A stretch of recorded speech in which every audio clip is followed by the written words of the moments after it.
You waste little time finding your way back to the crossroads, its lone lantern light guiding you as it always has, like a moth to the flame. But the chains of denial are broken, and now you must contend with the Seething Sigh. You'll need companions for this, like you always do. Time to experiment. Hey, what's going on, everyone?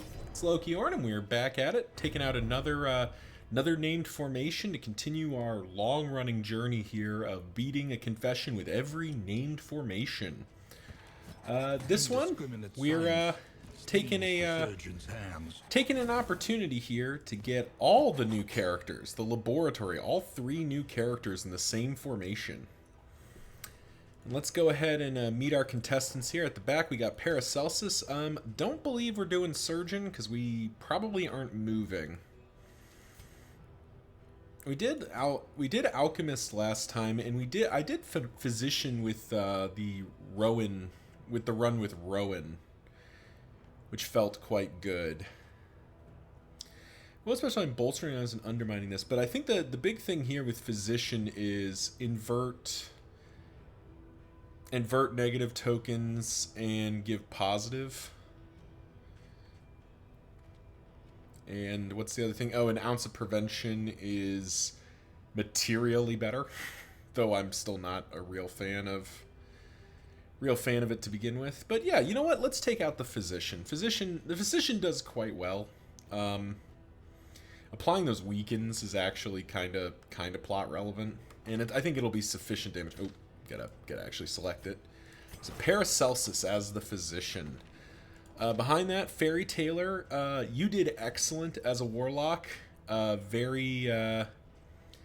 happy with that. And I believe, what was it? You got, not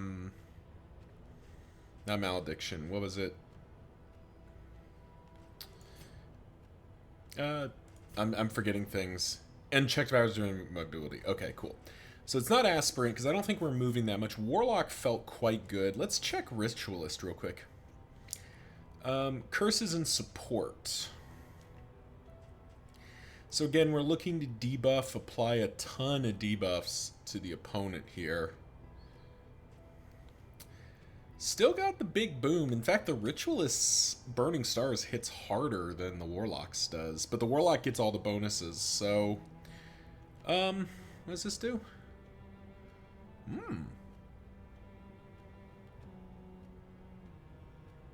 That's pretty tempting, actually.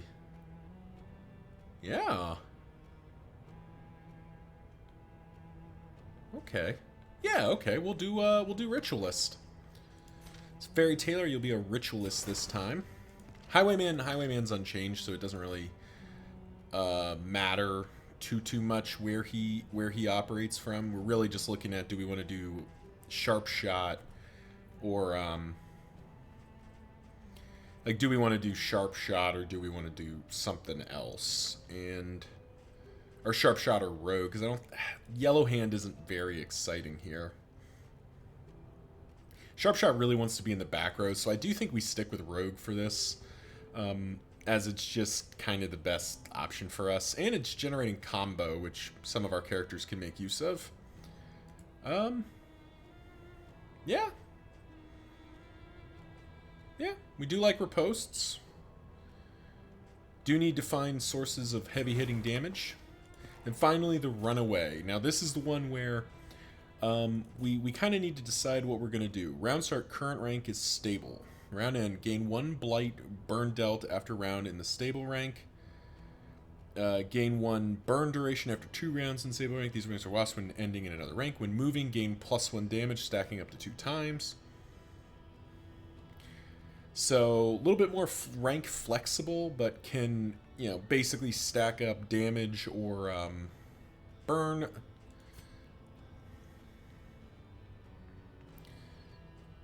We are gonna be staying in the front rank. Now, actually, that's a good question. Is Cauterize? Yeah, okay, Cauterize is usable from all ranks. And interestingly, Survivor can hit rank 4 from rank 1. That's quite nice. Alright. Can Orphan? Orphan can as well. Alright, perfect. You know what? Let's take out the orphan. Let's see how the orphan Bonnie does here. Let's quickly settle skills here. I mean, it's pretty clearly we're going to be using Searing Strike. I like having Smokescreen, Ransack, and Cauterize around. And we could have Dragonfly as the last one. Yeah, it's probably Dragonfly. Something like that. Very good. Clive, I mean, gosh, this is basically what we want, right? The only thing is if we want, like, PBS, maybe? Highway Robbery is just so good. Ritualist, we do probably want to have some of the,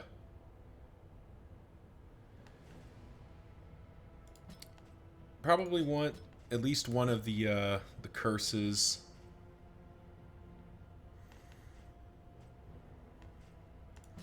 Then we'll pack Burning Stars for right now. I'm not sure ultimately if that's what we're going to want. But interestingly, Binding Shadows doesn't do anything for us right now. So it's got to be Sacrificial Stab. Okay. That's I think enough to get going. So let's get dived in here. Ritualist, Rogue, Orphan, Physician. Cool. Let's dive in with the lab, the laboratory. Heading into the Seething Sigh for what should hopefully be a nice, clean romp here. You came here seeking solace. But yeah, let's talk about this formation and kind of its demographic statistics, or however you want to describe it, as we get into this first fight. First thing that immediately sticks out with this formation. Oh, I forgot you were a breacher. Does that mean we swap this back to Physician? I mean, I forgot she was a breacher. That actually does sort of color our strategy a little bit. I mean, thankfully we do have Incision still selected, and then maybe we just leave it with Incision? Maybe that's okay. Oh, does Duelist Advance move you 2? It does move 2. It does move 2 in Rogue. Oh, that's even better.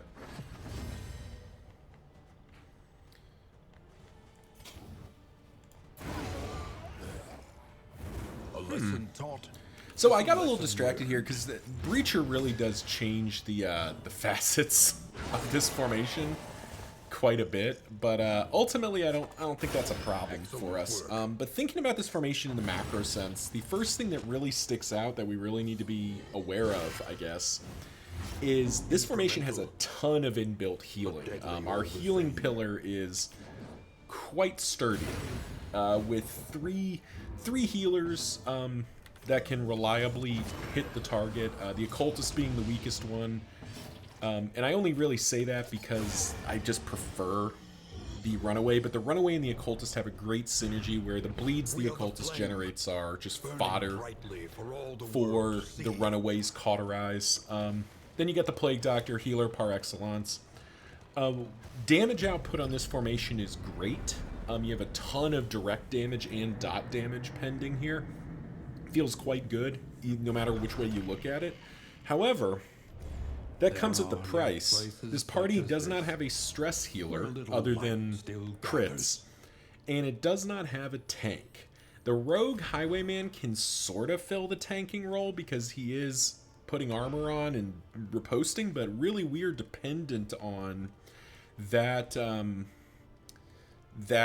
healing output to keep us alive if we have to face tank something. So yeah, that's the formation. Very strong healing, very weak stress healing, strong damage.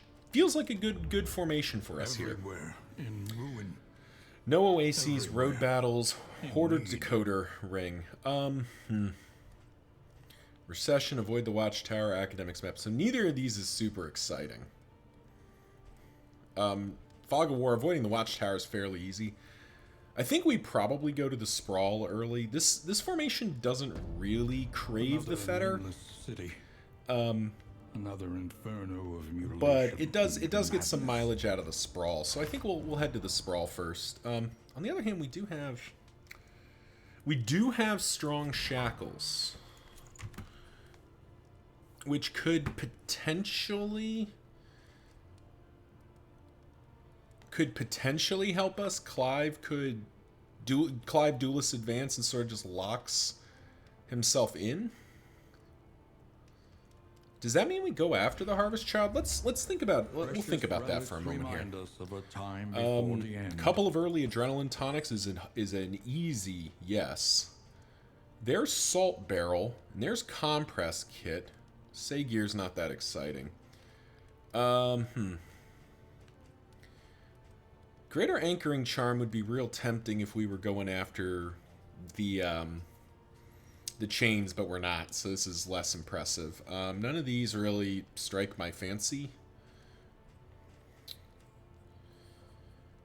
Salt Barrel early just starts stacking up the salt, and we already have a luxury gear. So this could be a cat run, because we have the regen and the stress heal already.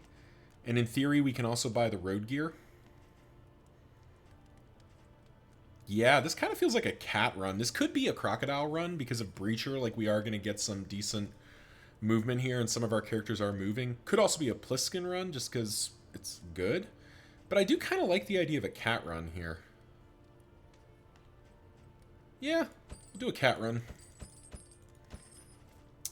We're definitely going to need this food. Kind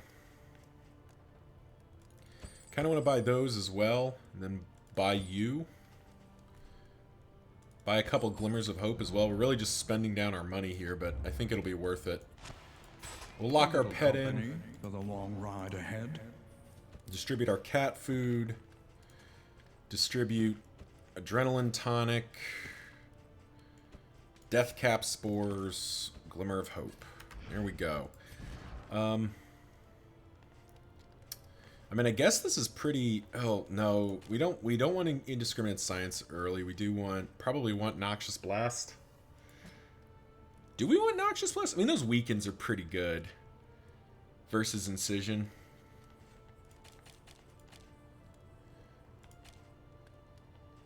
I mean, the only reason we need that is for the scenario... Well, she can just Emboldening Vapors. So maybe we pull Incision here.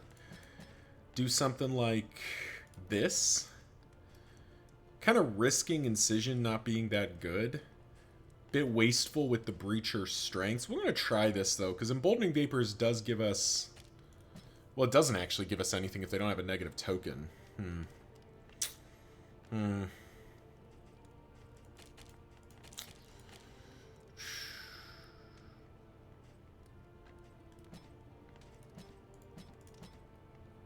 Maybe it's something like this. Because basically, like, Fairy Tailor's going to end up in rank 4, and we have no way to fix that. So, Fairy Tailor, you're just living in rank 4. So, Sacrificial Stab isn't even useful to us, unfortunately, which means Demon's Pull can come in. Bit unfortunate, because it actually kind of trips up our unchecked power generation, which might mean that Chaotic Offering comes in. But we'll see how that plays out. The rest of this feels fine. Yeah, so I say we go to the Sprawl. Yeah, initially I thought we go to the Sprawl, but Strong Shackles is a pretty good counter to the Harvest Child, and that gives us a decent chance at some premium. Ooh, the Goops. That's fine. That gives us a decent chance at some quite impactful damage output here. Who's got the worst negative trait? Toon Hummer. Winded probably needs to go. Yeah, Winded probably needs to go. Yeah.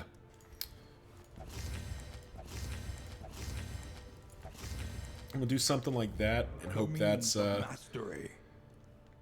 good enough. Immediately Battlefield Medicine. It's only usable from the back too, so we do have to keep that in mind, but we have enough healing to kind of cover for that. And then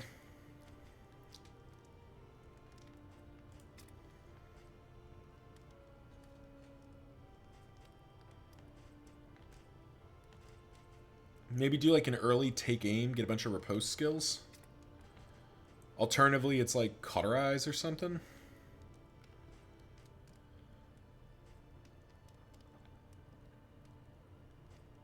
There's lots of options here. I'm going to give it to take aim. Not 100% clear, but okay, and if it is a cat run, then it is Salt Barrel, Iron Brazier. Bolted on and be Got a pretty solid looking setup here. And yeah, that'll do it. So this is the laboratory. We're heading into the Fetter, mostly on the strength of strong shackles. Just a way to hopefully generate some reliable front rank hold and let Clive keep everyone else in the fight. But yeah, that'll do it for me. See you in the next one.